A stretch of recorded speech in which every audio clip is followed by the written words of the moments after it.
But we always think about air pollution as being outside. But did you know that the air in our homes is often 10 times as polluted as outside?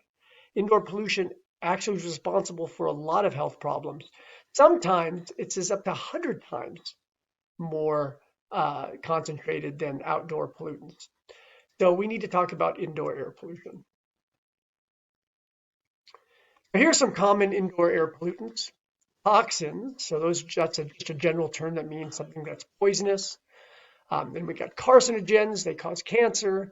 Lead, which but metals generally cause problems, cognitive problems, problems with the neurological system.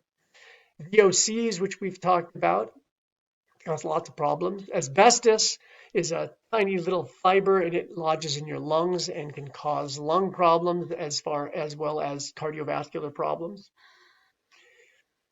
Radon, which is radioactive, so that can cause you cancer. Carbon monoxide, which we've talked before about, and particulate matter. Those are the main common indoor pollutants. So let's see where they are. So you should think about which ones of these are in your house.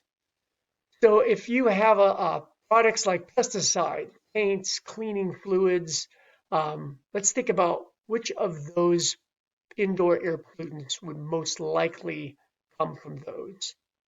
Well, VOCs. Remember, anything that smells is a VOC. So I think about walking at a garden store and you go through all the pesticides and you can smell them. That means that those pesticides are volatilizing at low temperature and going in your nose. I avoid those roads at all costs. Then we have furniture, carpet, foam insulation, pressed wood. You know that new car smell or that new carpet smell? Again, those are VOCs. VOCs get trapped in our house and they release those compounds continually, especially when they're new. People smoke inside. So smoking is bad for you if you're smoking, but also secondhand smoke is bad for everybody who's inhaling that. And there's lots of toxins in cigarette smoke, including carcinogenic compounds, as well as particulate matter as well. Old paint. So old paint has lead in it. So lead again is not used anymore in paint, but a lot of houses have paint that is old, and so it has lead in it. So floor and ceiling tiles and pipe insulation. What do you think that has? That is asbestos. Now, asbestos was used a lot as an insulator, and so it was used a lot before they found out that it was a carcinogen. So under the house, now this isn't part of the house, but in the rocks and soil under the house, especially in our area, there can be radon. Radon is a natural part of the soil. Some soils have a lot more radon than others. So when you buy a house around here anyway, they usually check the basement if it has one for radon levels. And then if you have leaky gas or wood stove, furnace, a car left running in the garage, anything that burns is going to create carbon monoxide. And that we said earlier, incredibly dangerous gas, even at very, very small concentrations because its affinity for your hemoglobin. The last one is any fireplace or wood stove, if it's not vented properly, is going to have particulate matter. And we're going to see that's a big problem in some areas. So there you have it. Those are all different kinds of indoor air pollution. We don't think of them because many of them aren't smoke, but we should be thinking about them. So indoor pollution is a big problem in the developing world as well. In fact, it's a much bigger problem in the developing world. And you can see in this picture, where do you think the big causes of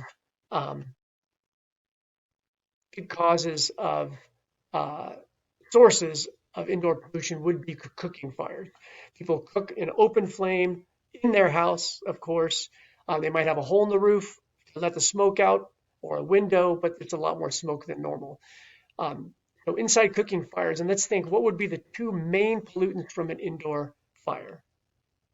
You should guess particulate matter, that smoke itself, one of the most dangerous, and carbon monoxide, another one of the most dangerous ones. So cooking fires inside your house are horrible. And many, many people in the developed world do this. Um, it affects mostly women and children because they're the ones who are in the house. The men are out doing other things. Women and children are often the ones who are most exposed. That's something you should know about.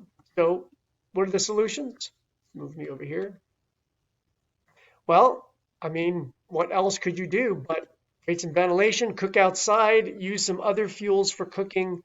Not a lot of options for some of these people, though. But indoor pollution is also a problem in the developed world, too. So we already talked about a household. All of those first examples were examples of indoor pollution.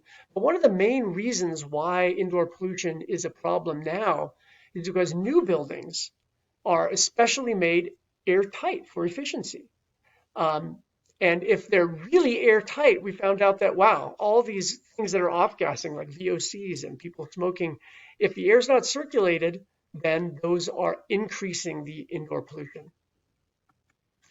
So also a lot of newer building materials, and not brand new, but maybe from the 60s and 70s and 80s, contain toxins like pestboard and plywood and lots of our fabrics. Anytime you smell something, that's a VOC. So what solutions? Well, newer buildings, including our school, is designed to have to exchange all of the air on a specific schedule so that the air is replaced and so all those pollutants don't build up. Also, you can design buildings that don't use materials that have VOCs, and that's another way that our school has been designed. If you can think about memories of what our classroom was like, the walls are cement, so is the floor. There's not many tiles. All of the wood is natural wood, and so there are no VOCs in our building, and it's well ventilated. So those are all of what you need to know about indoor pollution, and I will see you soon. Please drop by on my office hours. I'd love to see you.